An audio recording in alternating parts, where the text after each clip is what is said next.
Heights neighborhood of San Francisco. Inside the home, they found Pelosi's 82-year-old husband, Paul, and another man, 40 years younger, called David DePappy. Nancy Pelosi was out of town at the time. In full view of the police, DePappy hit Paul Pelosi in the head 2 times with a hammer. Both Pelosi and DePappy were then taken immediately to a local hospital, Pelosi for his head injuries and DePappy for reasons that are still not clear. DePappy was later charged in federal court with assault and attempted kidnapping. At this point, that's what we can say for certain. David DePappy assaulted Paul Pelosi with a hammer. Apparently, DePappy has admitted that in police. Okay, so he recognizes that that's real, even though that's part of the real police narrative. So what about all the other shit within the police statement and DePappy's own testimony? Custody. But beyond those facts, there is much in this story that remains muddy. How, for example, did DePappy get inside the Pelosi's home? That's the first question. Okay. There's an answer for that. I mean, that much is available. He broke in with a hammer. Thank you. Next question. Last year, ABC News reported what you already guessed, which is that Pelosi has round-the-clock protection at her houses. Quote, she has her own security. Yes, Nancy Pelosi is and the Pelosi family is supposed to be protected by Capitol Police. Capitol Police wasn't there because Nancy Pelosi wasn't there. Next question. She has the Capitol Police. They fly all the way out here from Washington, D.C. with her. And yet, in this case, San Francisco DA Brooke Jenkins says that there was no security present at the Pelosi home on Friday night. And that's pretty strange because, according to multiple accounts, even when Pelosi isn't at home, her houses are well guarded. Again, as you would expect. Our friend Harmeet Dillon told us that when her firm recently tried to serve a lawsuit against Paul Pelosi at various properties he owns, all of them were guarded by, quote, multiple law enforcement officers on the perimeter. So how did DePappy get past security that apparently wasn't there? And why wasn't it there, if in fact it wasn't? I mean, if you understand that DePappy is like a fucking brain-broken, insane idiot who believes in QAnon and shit, then you should also recognize that he wasn't probably thinking clearly and didn't do a lot of pre-planning. Like, he wasn't a fucking assassin. He was just a fucking psychotic weirdo, brain-broken by Tucker Carlson and numerous other commentators on the internet. We know he got inside, and once he was inside, what exactly happened next? Well, accounts of that are changing. That's not true. They're not changing. There was like one fucking instance where someone said oh my God. The accounts never changed on anything. Tucker Carlson has changed the accounts. It's bullshit. One, you are in the news. You know that breaking stories, no matter how open and shut they are often going to have some fucking wrong information, okay? That's why we always wait for police testimony. That's why we always even wait for additional news coverage from witnesses, victim testimony, and even the police interrogation, because cops also fucking lie too. There's always developing and new information that comes out that changes the official narrative, especially if the official narrative is just completely made up by people like Tucker Carlson. At the first press conference on Friday, San Francisco police suggested there was a third person in the home when police... That's not true. One journalist misunderstood. One journalist misunderstood and very quickly rectified it, okay?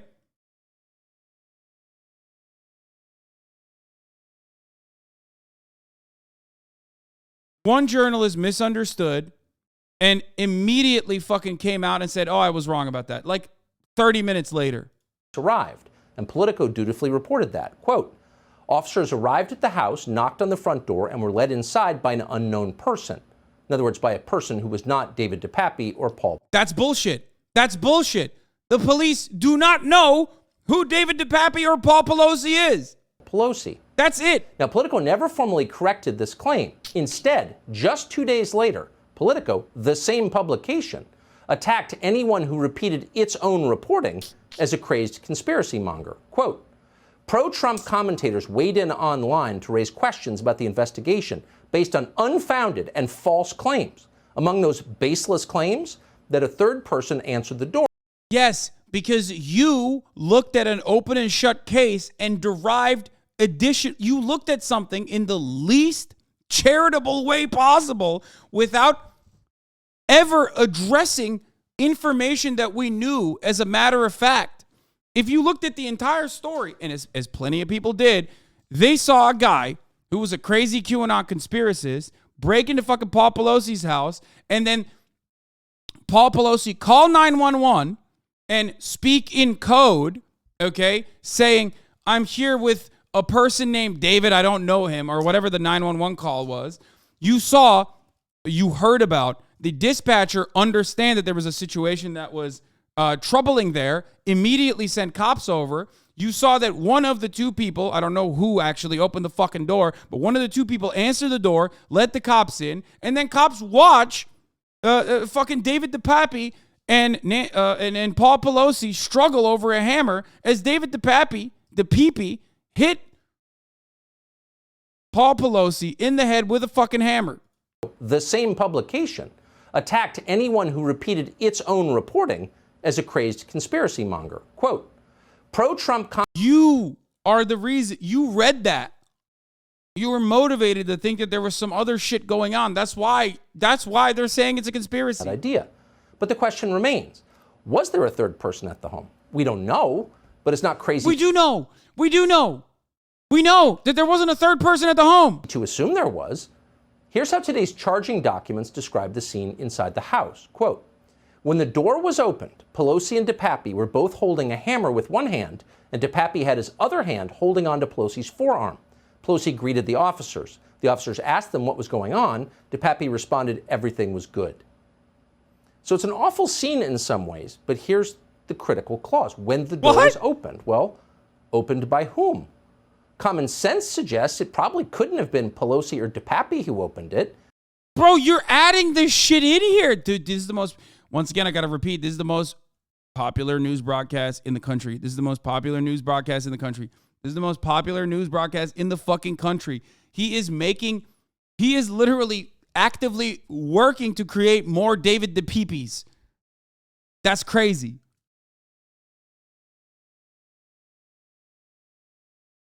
They were locked in a life or death drama, a struggle over a hammer. The documents filed today assert that Paul Pelosi had never seen David DePappy before. Yet in Pelosi's 911 call, he knew DePappy's first name and apparently referred to him as a friend. Here's the audio. This is from a dispatcher relaying Paul Pelosi's call. RP stated that there's a male in the home and that he's going to wait for his wife. RP stated that he doesn't know who the male is, but he advised that his name is David and that he is a friend. Yeah, he did that because he was worried that the other motherfucker might be listening to him in the fucking bathroom so he doesn't get murdered, dog. This is an 84-year-old man who is fearful that he might be fucking murdered. Tucker Carlson is going to be like, when I go out on dates, sometimes the bartender comes over and tells me that I can no longer be on the date with the girl that I took out on a date. A code word is used, they say, to the bartender to ensure that my lady friend of the evening is no longer supposed to be around me. What's going on? It's like, yeah, people in fucking harmful situations. Yeah. She simply asked for an angel shot, but the bartender came over and decided that the date was no longer happening. What's going on? Yeah, people in fucking weird situations will often use code to ensure their own personal safety, at least until the fucking cop gets there. I'm Tucker Carlson, and I could not conclude my date rape for the evening. So what does that mean exactly? Well, again, we don't know and we can't know. We do know that anyone who's ever met Paul Pelosi can tell you he is an awfully nice man. He's warm and he's friendly, and he certainly didn't deserve to be hit in the head with a hammer. It's horrifying that he was. But as long as this is a news story with public policy implications, and unfortunately that's what it's become, it is fair to ask the obvious question. The name and being a friend was part of the dispatcher hearing DePappy saying that in the background. DePappy actually knew Pelosi was talking to 911. Read the report. Wait.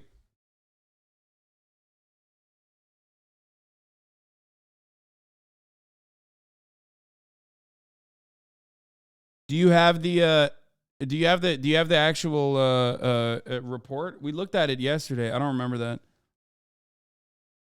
Also, it doesn't even matter. Like 911 dispatchers get shit wrong all the time. So the chatter who suggested to watch this even when the no Tucker rule was placed, I hope you get a paper cut.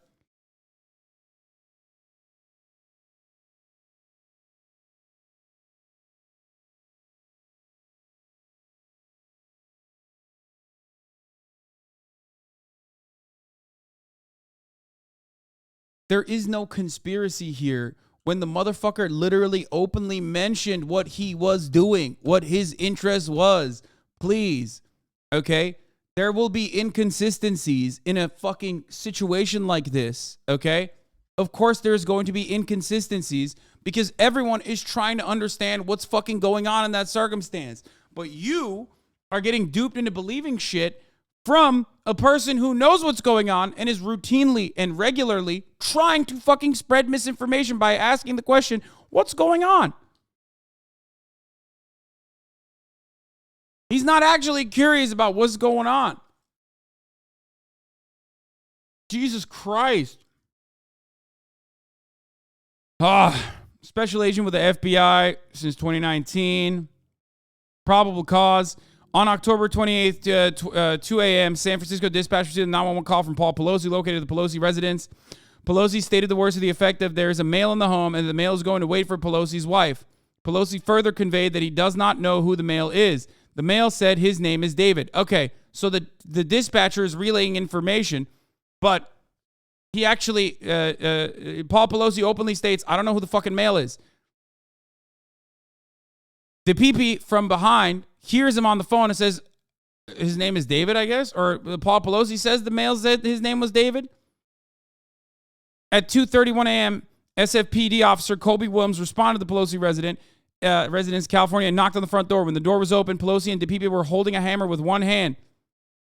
Okay? DPP had his other hand holding on to Pelosi's forearm. Pelosi greeted the officers. The officers asked him what was going on. DPP responded that everything was good. Officers then asked Pelosi and DPP to drop the hammer. So it was DPP that said everything was good. There you go.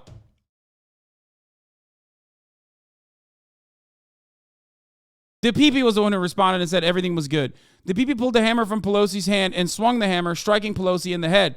Officers immediately went inside and were able to restrain DPP. While officers were restraining DPP, Pelosi appeared to be unconscious on the ground.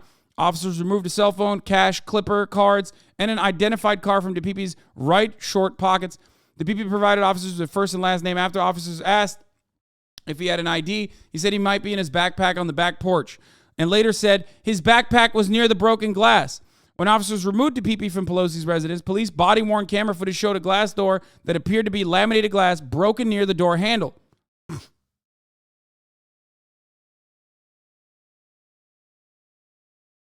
Okay?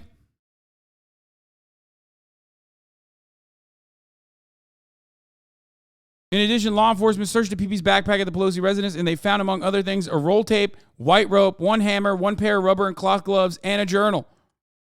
This motherfucker journaled his thoughts too. He couldn't shut the fuck up about his actions and his desires and his ideology.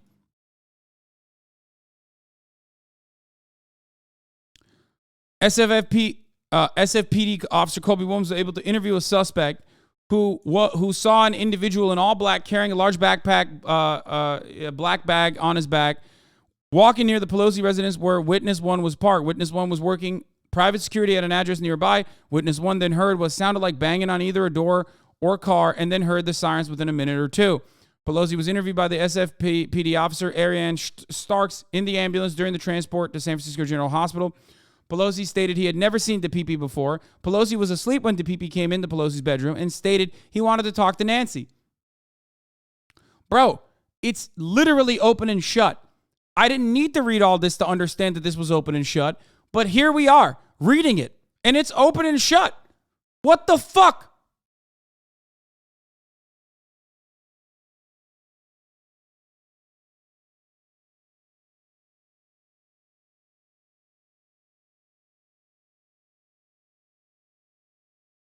Like, it shouldn't be this easy to undermine the narrative that Tucker Carlson is trying to put together here. Like, if he worked a little bit harder to lie, if he at least had the audacity, at least had the decency, sorry, not the audacity. If he at least had the decency to fucking lie a little bit better, it would be harder to fucking diminish the agitated propaganda that he's cutting.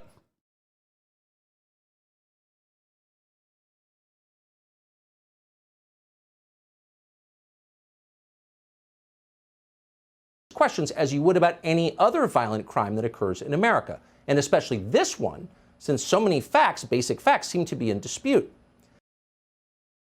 No, they're not. They are not. You ignored the security point completely. Then they let him hit him with a hammer. Yeah, that part was insane. I've talked about this already. Cops come in and they literally watch the PP hit Paul Pelosi in the head with a fucking hammer.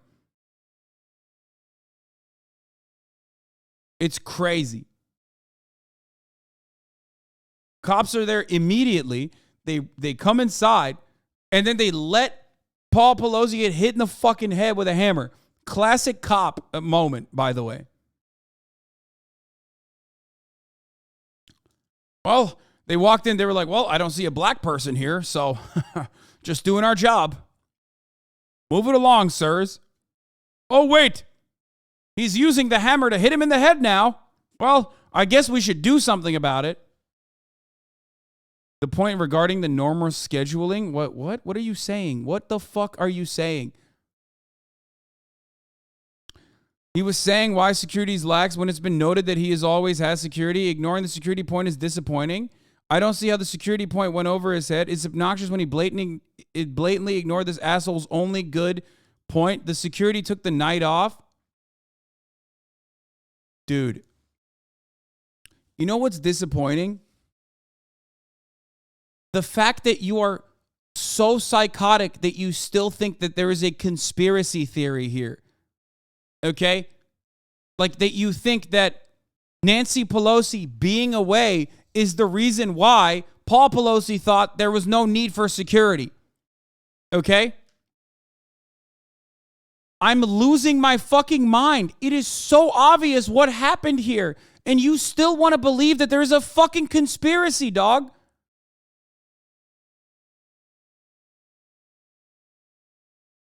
What do you think happened? Do you think Paul Pelosi or Nancy Pelosi set Paul Pelosi up? Do you think that there is a paper trail that will be uncovered? That DePipe was actually there secretly? Do you think Paul Pelosi sent the security away that night? And that's somehow not going to come out, by the way. Do you think Paul Pelosi sent the security away that night so we could have some hot gay sex with a 42-year-old fucking loser? And then they had a lover's quarrel? Is that what you think?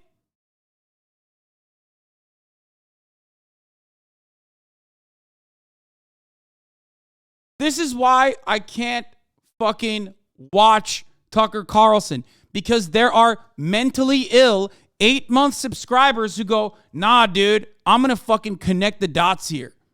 Okay? This guy, this right-wing lunatic is literally fucking saying some good shit. No, but you have to go against this bullshit properly? What? No, of course. Of course I can ignore that shit. When there is like 900 points of evidence that prove that something is one way. The one part that you're so desperately trying to fucking cling on to is not adequate. It's not enough. It's not enough to fucking turn around and say, no, actually, this is very suspicious. No, you're just fucking mentally ill. It's not suspicious. The only reason why it's suspicious to you is because you're fucking brain broken. Fuck.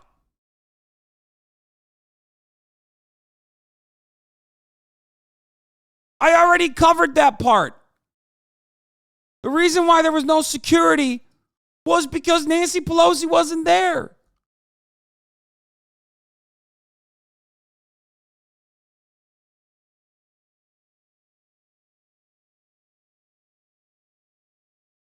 Don't act like I need to work extra fucking hard to undermine every single fucking point that Tucker Carlson has made here when the evidence is pretty open and shut.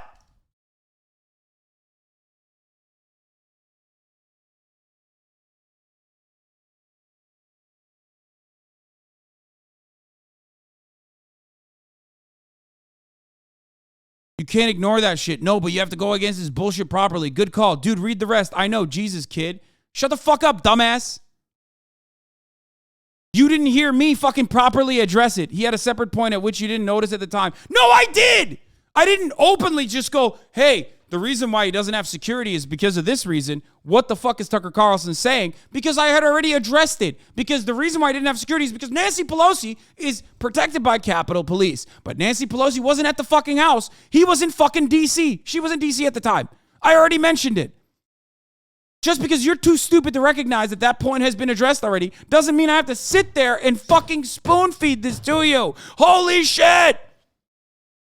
Stop! He's acting like the correct way to deal with a Gish Gallop is to spend 5 hours addressing every point.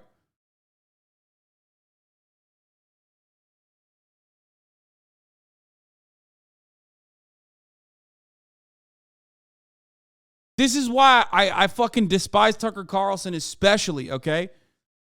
Because he's very good at cutting propaganda. He's very good at cutting propaganda.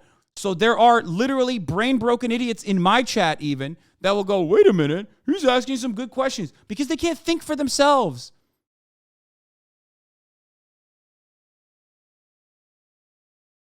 There are no questions in this circumstance. The only questions that remain are questions that Tucker Carlson is presenting. And if you're too stupid and you're too motivated to just think that everything is a fucking secret conspiracy, a secret plot, I don't know what to tell you then, you know? Holy shit.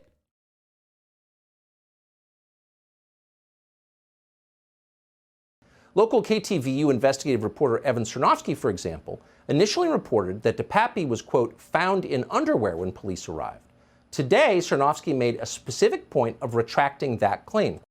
Yeah, there you go. Evan Cernovsky, who said that, was like, oh, I'm wrong. That was just false information. Quote, I'm now told by other sources that DePappy was not dressed only in his underwear. Well, okay, fair enough. Dog, even if he was in his underwear, it's 2 a.m. Okay? Like, even if Paul Pelosi was naked, it's fucking 2 a.m. in his own house. This is a home invasion. What the fuck does that even have to do with the situation at hand? I'm losing my fucking mind, dude.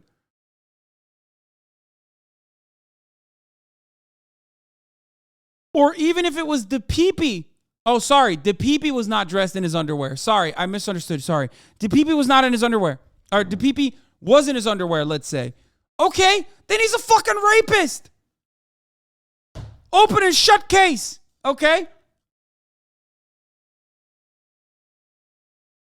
There you go. Which it doesn't seem like it was anyway. But even if it was real, which it is not, they've clarified time and time again that that's not the case now. Okay? Even if it was, though, it would still not indicate anything. It would just mean that he's a fucking freak. Maybe he wanted to rape Paul Pelosi or Nancy Pelosi. Jesus Christ. This gay sex theory is starting to ring true, but you can try and deny it as cope. Stop. Stop.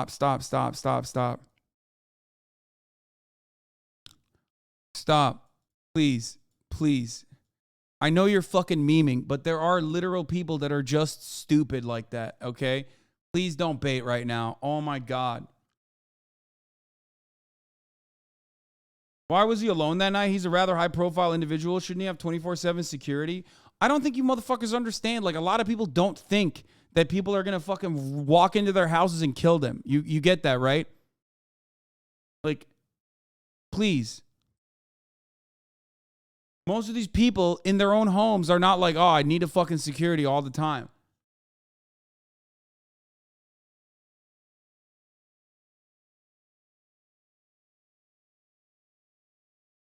Everybody thinks like every high-profile person has security non-fucking stop. Only in his underwear. Well, okay, fair enough. We'd be satisfied with either explanation, not really our business. But you can't blame, and this is the point, you can't blame people watching all of this at home for thinking that maybe there's something weird going on here. Parts of the official account don't seem to make any sense. So the solution, obviously, is to release the police body cam footage from last Friday. That's often done immediately in cases like this, cases that attract heavy public scrutiny. Transparency restores the public's faith in. Republicans be like, nah, this is impossible. Assaulting your lover is a normal guy thing. And then there was another person. I don't think Fox could ever accept it. Yeah, they're not going to. If you don't, I don't know if y'all should bait constantly when they're clearly very susceptible people in this chat. Shit's annoying. I know. Like 15-month community subscribers should know better than the fucking bait in a situation like this when there are unironically brain-broken 8-month subscribers who are literally trying to fucking follow breadcrumbs in the goddamn chat.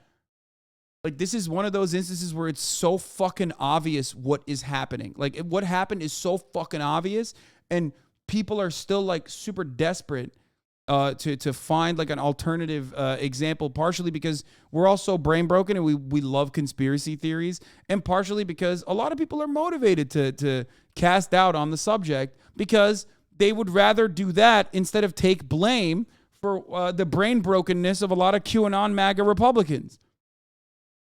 But I get why Tucker Carlson's doing that. But if you're a fucking chatter, like, be a little bit more serious. You know what I mean? Think about it a little bit further. I get why he's doing it. Why the fuck are you doing it? You're not even a conservative.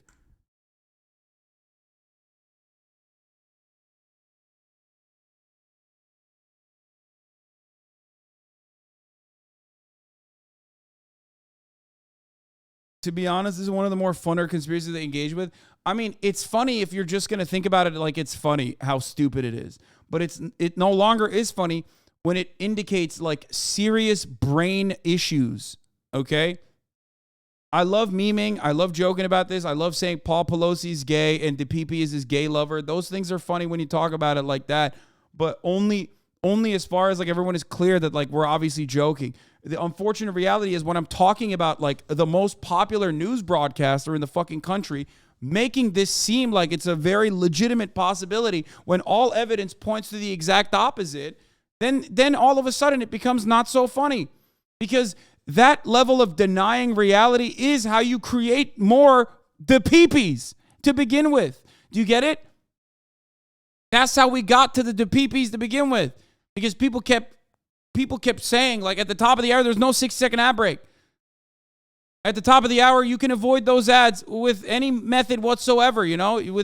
There's no methods to avoid those ads. Well, there is. It's called a subscription, okay? For $5 or for free, you can avoid the top of the hour ad break. Fuck.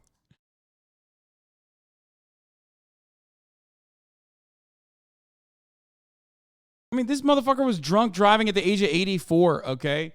Like, clearly he doesn't have round-the-clock security. It doesn't take a fucking brilliant person to understand that.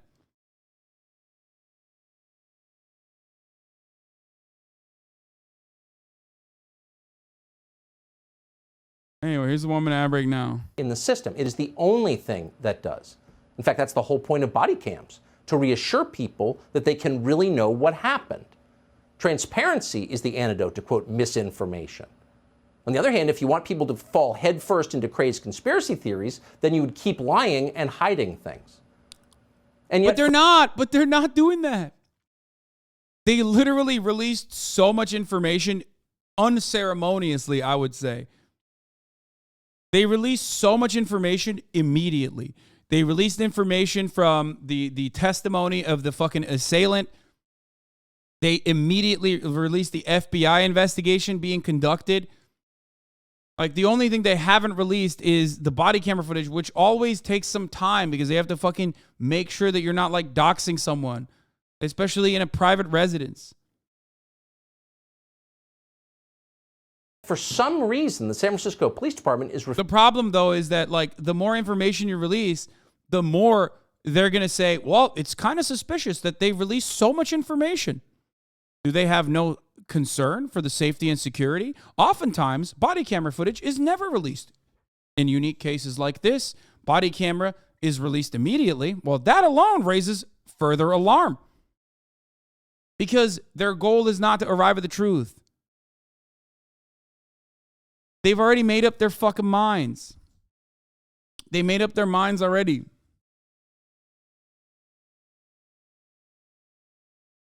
Even if the body camera literally showed Paul DePipe be like, I'm here to kill Nancy Pelosi, they would be like, well, obviously they're role-playing a sexual act.